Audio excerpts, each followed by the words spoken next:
বাহিরে অঝোর ধারায় বৃষ্টি। বাঙালির ঘরে খিচুড়ি আর গরুর গোশ হবে না তা কি হয়?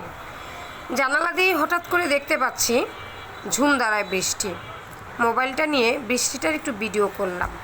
অমনি আস্তে আস্তে মনে পড়লো একটু ছাদে যেয়ে কেন দেখি না বৃষ্টি। ছাদে যেয়ে দেখলাম দুনিয়া অন্ধকার আর ঝুম ধারায় মুষলধারে বৃষ্টি হচ্ছে। চারদিক ঘুরিয়ে ঘুরিয়ে দেখছি আর ভিডিও করছি, আর মনে মনে ভাবছি এত বৃষ্টি, ঠান্ডা ঠান্ডা আবহাওয়া, আমি তো বাঙালি, আমার ঘরে যদি আজ পাতলা খিচুড়ি আর গরুর গোশ না হয়, আমি বাঙালি, তার কোনো মান সম্মান থাকবে?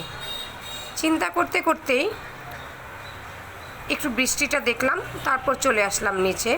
তৈরি করে ফেললাম আজকের দুপুরের পাতলা পাতলা খিচুড়ি আর ঝাল ঝাল গরুর গোশ। তোমরা দেখে বলো বন্ধুরা, কেমন হয়েছে আমার রান্নাটা।